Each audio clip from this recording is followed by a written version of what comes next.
Los griegos preferían hablar, eran filósofos. Y entonces aparecieron una serie de libros que se dicen que eran de Tot, y al cual ellos llamaron de Hermes Trimegisto. En estos libros van a aparecer unos principios que son las leyes que originaron el cosmos. Primero es el mental, el segundo es el de correspondencia, el tercero es el principio de vibración, y ahí tenemos tres principios, que realmente es una trinidad, es una trilogía.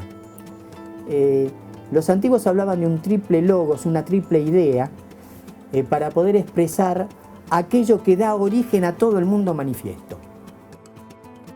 En el mundo manifestado vamos a entrar en el mundo de la acción, y entonces ahí vamos a encontrar que esa trinidad se va a desarrollar, va a emanar, es como si fuera una luz que se va abriendo en cuatro principios más. El principio de polaridad, el principio del ritmo, el principio del causa y efecto, y finalmente el principio de generación.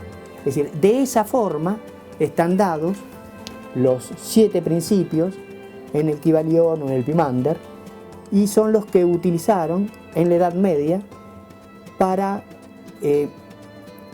poder buscar esa transmutación del hombre. El hombre es ese animalito que razona, es decir, que utiliza nada más que una parte de ese fuego que los dioses en su infinito amor le dieron. Él lo que tiene que hacer ahora, a través del esfuerzo, es tratar de desarrollar ese fuego interior, tratar de entenderlo, de comprenderlo, de darse cuenta quién es. Digamos, los sabios del medioevo, del Renacimiento,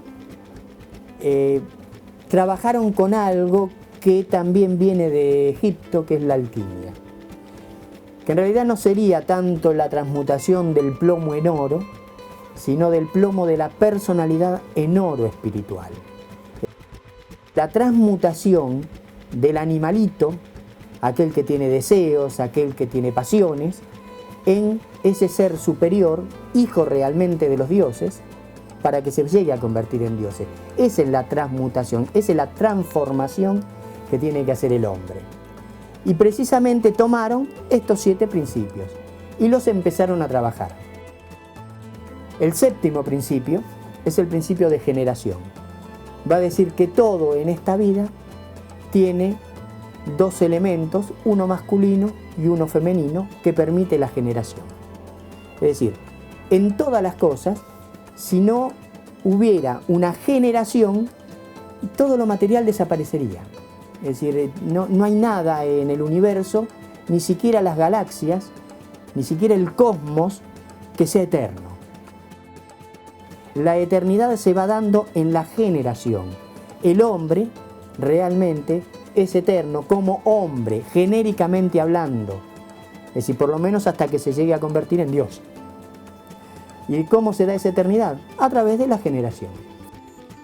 El sexto principio es el de causa y efecto.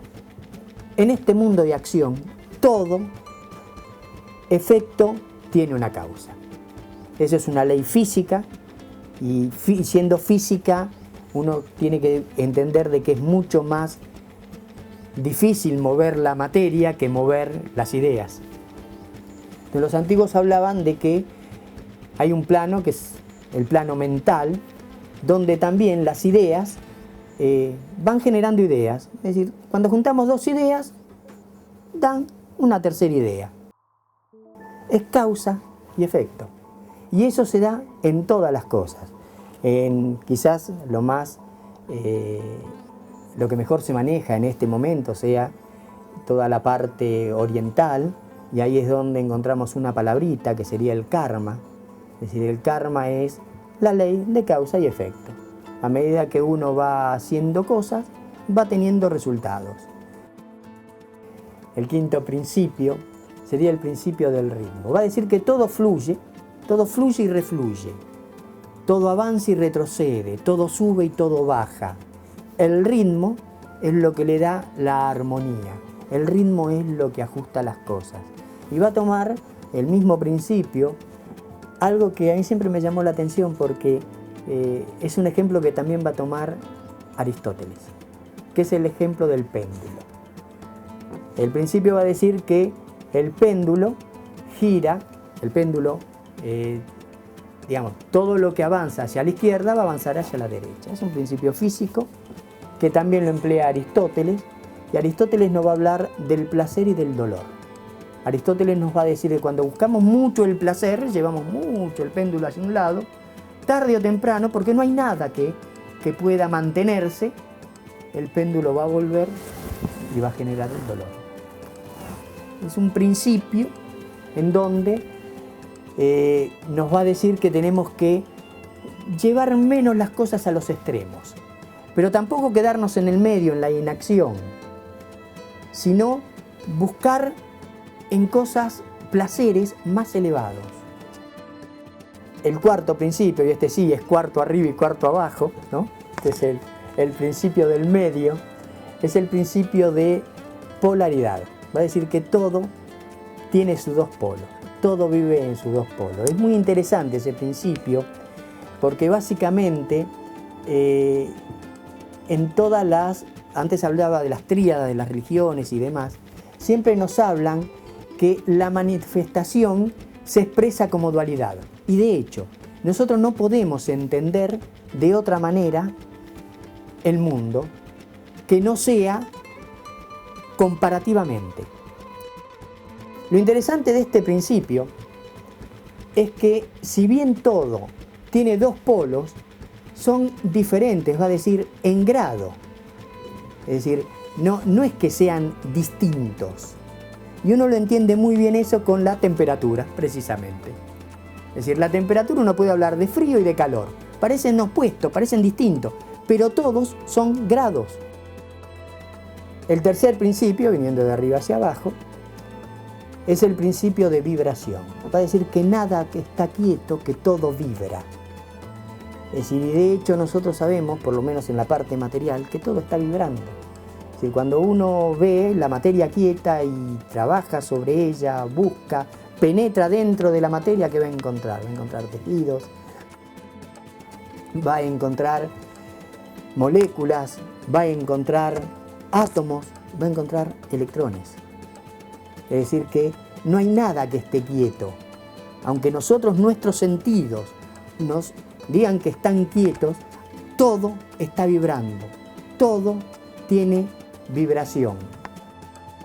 El otro principio, el segundo principio, sería así es arriba como es abajo, así es abajo como es arriba. Yo siempre digo que es una gran llave para abrir muchas cosas. El problema es encontrar la cerradura. Pero básicamente, no sé, a veces la gente, uno escucha hablar de la gente, ¿por qué Dios esto? ¿Por qué Dios aquello? Yo creo, a través de lo que uno ha leído, a través de lo que uno ha vivido, de que básicamente sí, uno puede ver a Dios como Padre, y a su vez cuando uno es padre se da cuenta de lo que puede ser Dios con uno.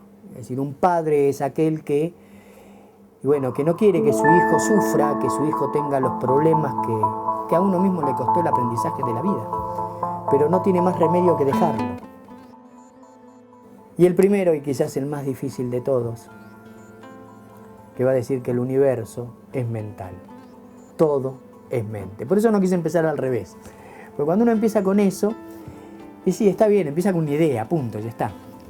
Pero ahora acá, la cosa, en la forma en que venimos, no sé si lo pude lograr explicar, de venir de lo más denso a lo más sutil, de lo más material a lo más elevado, si quieren de lo más material a lo más espiritual.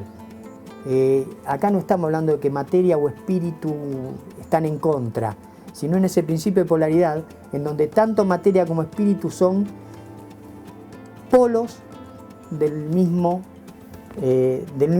elemento. No es que sean cosas distintas. Las dos son necesarias para la vida. Pero después ya se unifican en ese primer principio en que todo es mental.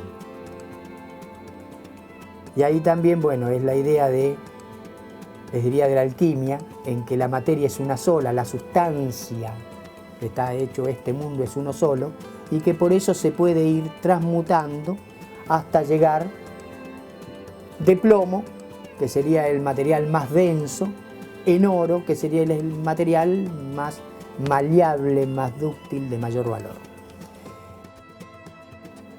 Espero que esta explicación racional, que si uno la pudiera llevar a la práctica, aunque sea en pequeños grados, uno podría llegar a convertirse en algo que todavía no sabemos qué es. Es decir, quizás yo me quedaría con los antiguos, con un Aristóteles que decía eudaimonía, es decir, el estar bien con uno mismo, el encontrarse a uno mismo y por eso llegar a completar eso que llamamos hombre. Muchas gracias.